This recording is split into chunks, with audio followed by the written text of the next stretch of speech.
side. When the play begins, the stage contains a theater chair on wheels. The second chair of wheels, both should have bumpers that make noise and bang together if possible. The actor and actress delivering the dialogue begin off stage. Good evening. My name is Claire. If you're wondering why you are currently staring at a chair, it is because I am no ordinary piece of furniture. I am the preeminent historian of Broadway, and tonight I would like to give you a brief history of the Great White Way. I was installed in my theater in 1921, in the center of the orchestra and 7 rows from the stage. I would love to tell you the name of my theater, but it has already changed names 87 times since its grand opening, so I'll keep that information to myself. I don't want this play to look too dated in a few years. The actor playing Bob pushes the second chair on stage. Both chairs can be moved as dialogue warrants, for example, turning the show to, okay, you get it, go ahead. Hey Claire, what you doing? Hi Bob, I'm trying to tell the audience the history of Broadway. Cool! Hey, do you have any popcorn in your cushion? I'm hungry. No. Do you mind if I continue? Sure, go ahead. Before I begin my tale, I would like to address the one question I hear most often from theater goers. What is the difference between a Broadway theater and any other type of theater? Well, there are 3 conditions a theater must meet to be considered a Broadway theater, and one of them is not being located on Broadway. Only a few Broadway houses have an address on that particular thoroughfare. First of all, union regulations dictate that all Broadway houses must have at least 500 seats. Are we in a union? No, Bob, we are furniture. They don't pay us. I made 46 cents last night when a quarter, 2 dimes, and a penny fell out of someone's pocket. As I was saying, the second rule is the theater must be located in Midtown Manhattan. All but one current Broadway house is located within walking distance of Times Square. The other is about 1.5 miles away. Oh, that is pretty far. I don't think I could walk there. Bob, your chair. You can't walk anywhere. Yeah, good point. Hey, why did they make an exception for that theater?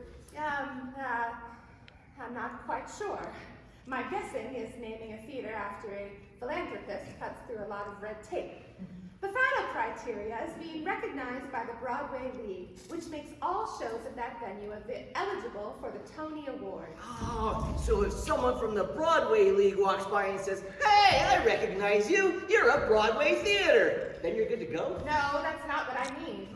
The League designates the theater as Broadway House, and that makes every show that is performed there eligible for a Tony nomination. I'm confused. You was a lot of big words. Now on with my tale. You might be curious as to how a chair became such an expert on Broadway. All I have to say is that you would be amazed at the stories I've heard from theater goers seated around me. Also, I'll tell you a little secret. New York City is bugged. Yep, there are ants everywhere. And if there's one thing ants love to do, it's gossip. So do chairs. Bob! Sorry. The theater district in New York is named after the street that runs diagonally through Midtown Manhattan. Broadway, right? Yes, Bob. This famous avenue began as the West Trail, created by Native Americans long before Europeans arrived in the New World. The name was eventually changed to Broadway because of the wide width of the road. When New York City was developed, the path taken by Broadway through Manhattan was left untouched, which is why it does not run parallel to any other street. Streets can run. Ouch! Theater in New York predates the birth of our nation. In the early 20th century, theaters began to move from downtown to Midtown Manhattan. Oh, it must have taken some really big trucks to move a theater. No, Bob. The theater buildings did not actually move. New theaters were built to replace the ones that were formerly used downtown. Oh, okay. That makes sense. I always make sense. I wish I made dollars, but what can you do? It's made of money! High five!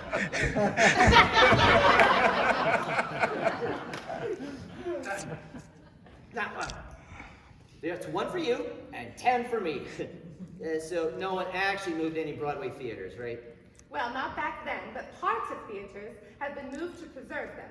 And one entire theater was moved 30 feet.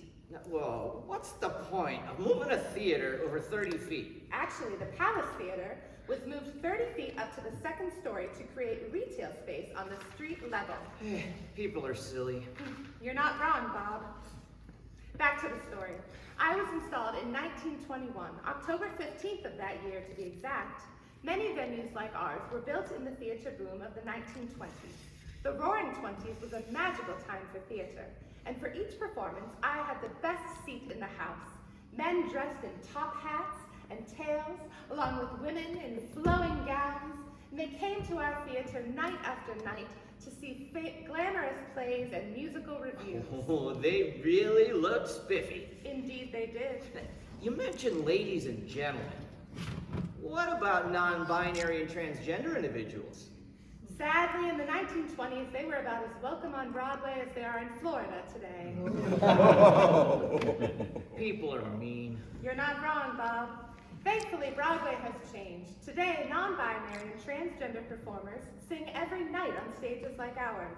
Entire productions are dedicated to LGBTQ+ themes, and many award shows are modifying their binary acting categories. Glad to hear some people care.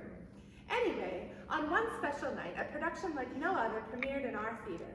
Showboat was the first time the dialogue and songs of a show were woven together to tell a dramatic story. This brought forth the modern musical as we know it today. I heard Old Man River performed over 500 times, but it never lost its magic. Yeah, I had fun singing along until you yelled at me. People come to hear the performers on stage, not you. Old Man River, that old man River, he must know something. He don't say nothing, he just keeps rolling. He keeps on rolling along. We don't have the rights to that song. You're going to get us sued. One of the amps told me Showboat just went into public domain, so we can use it for free. Really? Okay, I guess we're safe. Can I sing some more? No. On with the tale. The Roaring Twenties went out with a whimper when the stock market crashed in 1929, bringing on the Great Depression. For a while, our theater sat empty. Few people could afford the kind of glitzy shows that were staged during the previous decade. Eventually, our owner opened up our performance space to vaudeville acts, a dizzying array of singers, comedy acts, magicians, and acrobats filled our stage. The magician kept asking for volunteers to cut in half. I kept trying to get his attention, but he never picked me. If you don't stop interrupting me, I will be more than happy to cut you in half myself. Pick a card. I don't think you're playing with a full deck, Bob. What's that behind your ear? As the decade wore on toward the 40s, our theater changed hands several times. At one point, we were leased to a radio network that used the space as a broadcast studio. If you listen very carefully, you can hear me on Marcel Marceau's rendition of Walking in the Wind. I have a question for you. Okay? Correct me if I'm wrong, but didn't you steal that joke from Robin Williams? I'm a green comic. I don't steal, I recycle. Please don't get us sued.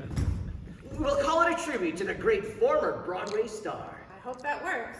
Did you know that Robin Williams appeared uncredited as a mime in the movie Shakes the Clown?